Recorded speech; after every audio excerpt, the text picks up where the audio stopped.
Expiry में बहुत अच्छे पैसे की उम्मीद सबकी होती है, लेकिन ज़्यादातर लोगों को पाया गया है कि एक्सपायरी के दिन बहुत ज़्यादा एक्साइटमेंट के साथ उनके पैसे चले जाते हैं। आज मैं आपके लिए एक ऐसा स्ट्रैटेजी लेके आया हूँ जो आपके लिए पहली बात तो सेफ होगा और बहुत आराम से आपके लिए काम करेगा। तो इस चीज़ के लिए आपको कुछ बातों का बड़ा ध्यान रखना पड़ेगा। देखिए, एक्सपायरी के कुछ अपने नियम होते हैं, जो नियम कहीं पे लिखे नहीं हैं, उन नियम को पर मानना बड़ा ज़रूरी होता है। आपने देखा होगा कि एक्सपायरी में काम करते वक़्त सबसे ज़्यादा पैसा जो बर्बाद होता है, वो एक्सपायरी के दिन होता है। आम आदमी पूरे 5 दिन अच्छे से ट्रेड करता है, जितना भी प्रॉफ़िट होता है, वो एक्सपायरी के दिन गँवा देता है। उसके पीछे का कारण आपको पता है क्या है? उसके पीछे का कारण है कैपिटल लेने का सही चुनाव। मैं स्ट्रैटेजी तो बताऊंगा ही, लेकिन मैं आपको ये भी बता दूं कि एक्सपायरी में किस तरीके से काम करना बेहद ज़रूरी है। आप अगर 20,000 से ट्रेड कर रहे हैं ना, तो 20,000 का 10वां हिस्सा इस्तेमाल करिए, मतलब सिर्फ 2,000 इस्तेमाल करिए। इससे ज़्यादा इस्तेमाल मत करिए। भले ही वो आपको आउट ऑफ द मनी में मिले, चलेगा, आपको चलेगा वो, लेकिन आप इन द मनी में जाके शुरुआती दौर में तो कम से कम जब तक अनुभव ना आ जाए। तो हमारा स्ट्रैटेजी आज उस पर काम करने वाला है। किस तरीके से दिन के शुरुआत में ही आपको एक कॉल और एक पुट ले लेना है। लेकिन यहाँ पर भी एक मैं आपको बात बता देता हूँ कि अगर आप कॉल और पुट ले रहे तो इन द मनी में होगा तो ज़्यादा बेहतर होगा। क्यों होगा उसको एक बार समझ लीजिए। क्योंकि इन द मनी के प्रीमियम एक्सपायरी के दिन भी बहुत जल्दी डीके नहीं होते हैं। वहीं पे आपका अगर आउट ऑफ द मनी है तो बहुत जल्दी डीके हो जाएगा। ठीक है। अब शुरुआत तो हम कर देते, दिन की शुरुआत में हमने ले लिए, लेकिन मार्केट अगर रिवर्स हो गया तो फिर ऐसे जगह को हम कैसे समझेंगे, कैसे जानेंगे। जैसे कि यहाँ पर देखिए, मार्केट यहाँ से यहाँ तक आता, फिर यहाँ से फिर मार्केट रिवर्स हो रहा है। तो रिवर्सल पे आप किस तरीके से मार्केट को देख पाएंगे और जहाँ से आपको एग्जिट करना होगा, उसके लिए हमें चाहिए एक इंडिकेटर जो हमको बहुत अच्छी तरीके से रिवर्सल पहले समझा दे। आइए देखते हैं कौन सा है। तो उसके लिए हम सबसे पहले यहाँ पे टाइप करेंगे सपोर्ट एंड रेजिस्टेंस। ये वाला आप यहाँ पर देख सकते हैं। पावर चैनल देखिए चार्ट प्राइम का, सपोर्ट और रेजिस्टेंस पावर चैनल। वैसे बाकी यहाँ पे बहुत सारे हैं, लक्स अल्गो भी ठीक है, लेकिन मुझे सबसे अच्छा लगता है ये पावर चैनल वाला चार्ट प्राइम का। ये इसलिए आप यहाँ पर देखिए बहुत सटीकता से बिल्कुल एग्जैक्ट जगह से ये रिवर्सल को दर्शाता है। इसके किसी भी टाइम फ्रेम पे बहुत अच्छा काम करता है, और जो बाय डिफ़ॉल्ट इसकी सेटिंग है उसको वैसे ही रख दीजिए। बहुत अलग सा कुछ यहाँ पे करने की आवश्यकता नहीं है। एक बात मैं इसी किसी भी इंडिकेटर के बारे में बताता हूँ, कोई भी इंडिकेटर 100% सही नहीं हो सकता। आपको यहाँ पे देखने में लग रहा होगा, अरे वाह, यहाँ से यहाँ तक आया, यहाँ से ये रिवर्स कर रहा है, ये कितना सुंदर इंडिकेटर है। ठीक है, लेकिन हमने आपको ये इंडिकेटर किस वजह से इस्तेमाल करने की सलाह दी है? सिर्फ और सिर्फ एग्जिट के दौरान। ताकि कई कबार क्या होता है, मान लीजिए यहाँ पे आया है, यहाँ पे आने के बाद थोड़ी देर बाद ये नीचे भी जा सकता है, जा सकता है, ऐसा भी होता है। भले यहाँ पे आपको ये सिग्नल दे रहा है, तो इस इंडिकेटर को देख के आप ये मत सोचिए कि आपको हर जगह पे रिवर्सल के बारे में बता देगा, नहीं होगा ऐसा।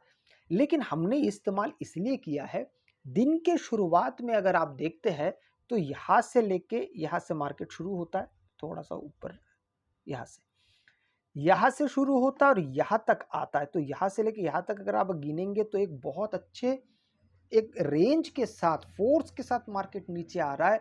और यहाँ पे आपको जाके इंडिकेटर ने कहा कि भाई यहाँ पे आप एग्जिट कर दीजिए। यहाँ से आप नए ट्रेड को एग्जीक्यूट करने की सलाह नहीं है, आप समझिए बात को। ये सिर्फ एग्जिट करने के लिए हमने इस इंडिकेटर का इस्तेमाल किया है। अच्छा, यहाँ पे आउट ऑफ द मनी किया जा सकता है क्या? हाँ, किया जा सकता है। अब एक यहाँ पे दुविधा है, ज़्यादातर लोग आउट ऑफ द मनी में खासकर एक्सपायरी के दिन सोचते, अरे 10-15 रुपए का एक्सपायरी में हमको मिलता है, बहुत बढ़िया, उसमें काम हो जाएगा। पर सच मानिए मार्केट कैसा काम करता है एक्सपायरी के दिन। मान लीजिए यहाँ से आपने ट्रेड लिया है, मार्केट थोड़ा नीचे आया है, अगर एक सिंगल ट्रेड लिया है पुट की तरफ, यहाँ पे आपका पैसा बढ़ता हुआ दिखेगा, फिर मार्केट थोड़ा सा ऊपर जाएगा। यहाँ पर मान लीजिए आपका 100 रुपये बढ़ा, यहाँ तक आया, मार्केट 100 रुपये बढ़ा, फिर मार्केट थोड़ा सा ऊपर चला गया। अब यहाँ पे आपका माइनस होना शुरू हो जाएगा, माइनस यहाँ पे 50 तक जा सकता है। फिर मार्केट यहाँ से यहाँ तक जाएगा, यहाँ तक पहुँच गया। अब यहाँ पर आप देखेंगे कि यहाँ पे आपको सिर्फ 50 रुपये मिल रहा है, यहाँ पे आपको 100 रुपये मिल रहा था, अब मार्केट उससे भी और नीचे चला है, लेकिन आपको यहाँ पे 50 रुपये मिल रहा है। इसीलिए ये आउट ऑफ द मनी में ऐसा होता है, इन द मनी में ऐसा नहीं होगा। इन द मनी में आपको शानदारी मिलेगा। मार्केट में इन द मनी समय के साथ डीके होता है, तुरंत तुरंत डीके शुरू नहीं हो जाता है जो आउट ऑफ द मनी में होता है। पर इसका उल्टा अगर आप देखेंगे, दोपहर को 1 के बाद आउट ऑफ द मनी जितने तेजी से भागता है उतने तेजी से इन द मनी नहीं भागता है।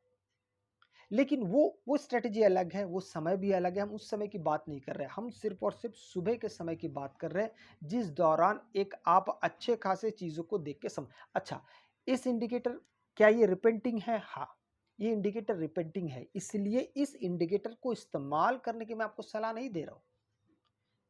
रिपेंटिंग होने के लिए ही हम सिर्फ इतना दिन की शुरुआत में, ताकि आप एग्जिट कर पाए, यहाँ पे ट्रेड लेने की बातें नहीं हो रही है। अच्छा, दूसरी बात, एक्सपायरी में आप है तो आपको कितने ट्रेड लेने चाहिए? मेरे मत अनुसार आपको पूरे दिन में इस प्रकार की, अगर आप कोई स्ट्रैटेजी इस्तेमाल कर रहे हैं जहाँ पे आप हेज कर रहे हैं, तो आपको सिर्फ एक ही बार मार्केट में आना चाहिए, बाकी वक्त मार्केट को नहीं देना चाहिए। क्योंकि एक्सपायरी से बचना भी बड़ा, देखिए मैं आपको एक सच बात बताता हूँ, बहुत सारे अच्छे अच्छे ट्रेडर्स एक्सपायरी के दिन ट्रेड नहीं करते हैं। कारण प्रीमियम के वोलेटिलिटी का खतरा होता है। उन्हें अपनी दिशा के बारे में मालूम है। जैसे मैंने थोड़ी देर पहले आपको क्या उदाहरण दिया कि मान लीजिए मार्केट यहाँ पर है, यहाँ से यहाँ तक आया, 100 रुपये बढ़ा, फिर मार्केट थोड़ा ऊपर चला गया, फिर यहाँ से यहाँ चला गया, अब मार्केट अब 50 रुपीज़ दे रहा है। ये लोगों को बर्दाश्त नहीं होता है, जो बहुत अच्छी तरीके से मार्केट को देखते और समझते हैं। उनको लगता है मैं करंट नहीं, मैं अगले हफ्ते का कॉन्ट्रैक्ट ले लूंगा, पर मुझे एक्सपायरी से कोई लेना देना नहीं, क्योंकि यहाँ से लेके यहाँ तक सिर्फ 50 रुपये देने से बहुत अच्छा है, मैं साधारण वाला अगले हफ्ते का इस्तेमाल कर लूंगा, जो मुझे यहाँ पे 50 रुपये नहीं, यहाँ पे मुझे 70 रुपये दे सकता है, और यहाँ पे मुझे 40 रुपये दे सकता है। यही फर्क है एक्सपायरी का। हाँ, अगर मार्केट मोमेंटम में है तो क्या पता वहां पे आपको 200 रुपये मिल जाए। ये बस मैं एक उदाहरण दे रहा हूँ। एक्सपायरी बुरा नहीं है, एक्सपायरी बहुत अच्छा है, बस आपको एक्सपायरी में काम करने से पहले बहुत कुछ माइंड में रख के ही आना पड़ता है, तो उसमें से ये एक स्ट्रैटेजी है। अच्छा, इसको अगर आप पीछे देखेंगे तो बैक टेस्ट के लिए इंडिकेटर नहीं बना है, मैं आपको पहले बता देता हूँ। ये इंडिकेटर बैक टेस्ट के लिए नहीं है, सिर्फ और सिर्फ करंट टेस्ट के लिए ही बना हुआ है। थोड़ा बहुत पीछे का दिखाता है, जैसे यहाँ पर आप देखिए, बहुत कम मात्रा में इसने यहाँ पे दिखाया है। यहाँ पे एक बार इसने दिया, फिर नीचे आया, फिर यहाँ पे आया, फिर यहाँ पे दोबारा सिग्नल आया, मार्केट यहाँ से गैप डाउन होता है, और फिर इस जगह से मार्केट देखिए यहाँ पे, अब यहाँ से मार्केट ऊपर जा रहा है, लेकिन फिर से मार्केट नीचे भी आ सकता है। नीचे अगर आएगा तो यहाँ पे वो सिग्नल नहीं दे रहा है। कहने का मतलब है कि आप मार्केट में जब आ रहे हैं तो आपको सारी चीज़ों को देख समझ के ही आना पड़ेगा। एक दूसरी बात और है, देखिए हमने हेजिंग की बात की है कॉल और पुट के बारे में, इसको आप और भी प्रकार से इस्तेमाल कर सकते हैं। अब कुछ लोग इसको टाइम पे छोड़ देते हैं, जैसे 11 बजे तक छोड़ देंगे और फिर 11 बजे आके देखेंगे मार्केट की क्या हालत है, लेकिन वो चीज़ बहुत अच्छा नहीं है। तो मोमेंटम को सबसे बेहतर पकड़ने के लिए या तो आप ऐसे किसी सपोर्ट और रेजिस्टेंस का इंडिकेटर का इस्तेमाल करिए, जहाँ पे आपको कम से कम ये पता चल जाएगा कि मार्केट एक इंपॉर्टेंट सपोर्ट के पास आ चुका है, या मार्केट एक इंपॉर्टेंट रेजिस्टेंस के पास आ चुका है, या फिर आपको फिर किस तरीके से निकल जाना है। अच्छा, यहाँ पे अगर हम सिंगल ट्रेड की बात करते हैं कि अगर हमको सिंगल ट्रेड लेना भी होगा तो हम कैसे डिसाइड करें कि हमको सिंगल ट्रेड लेना है, वो भी बहुत ज़्यादा मुश्किल नहीं है। वो आपके फर्स्ट कैंडल को देख के भी आप कर सकते हैं। फर्स्ट कैंडल के बाद जब मार्केट जहाँ पे आपको काम दे रहा है, और मार्केट अगर नीचे की तरफ जा रहा है, पर यहाँ पे कुछ कंडीशंस है, अगर मार्केट गैप डाउन खुल रहा है और फिर अगर मार्केट यहाँ पे नीचे जा रहा है, तो ही ये स्ट्रेटेजी बन सकता है। ऐसा नहीं होगा कि मार्केट यहाँ पे गैप डाउन खुल रहा है, फिर पहला कैंडल के मार्केट ऊपर जा रहा है तो आपको ऊपर वाला ट्रेड ले लेना चाहिए, ये संभव नहीं होगा। यहाँ पे आप बहुत जल्दी ट्रैप हो जाएंगे। तो ये वाला जो मैंने स्ट्रैटेजी कहा, उसके लिए भी बहुत कुछ देखना पड़ता है, तब जाके हम पर्टिकुलर एक चीज़ में एंटर कर सकते हैं। अब ये मैंने आपको प्राइस एक्शन वाली चीज़ें बताई है, और एक आम आदमी को प्राइस एक्शन जल्दी समझ में नहीं आएगा। That you will understand over the period of time. आपको समय के साथ वो उस चीज़ की जानकारी और समझ होगी। 2 दिन, 4 दिन, 6 महीना, साल भर में कुछ नहीं होता है। तब सिर्फ व्यक्ति इंडिकेटर के सहारे चलना शुरू कर। मैं ये नहीं कह रहा हूँ कि इंडिकेटर बुरा है। इंडिकेटर बहुत अच्छी चीज़ है, इंडिकेटर का इस्तेमाल करना चाहिए, लेकिन बाय सेल सिग्नल वाला नहीं। आपको सिर्फ सपोर्ट और रेजिस्टेंस कहाँ-कहाँ पे मिल सकता है, वो भी अगर आप देख के समझ पाते तो भी वो काफ़ी हो जाएगा। अगर आपको वीडियो अच्छा लगे तो लाइक, शेयर, सब्सक्राइब जरूर कीजिएगा। आपसे मैं अगले वीडियो में मिलता हूं, तब तक के लिए जय हिंद।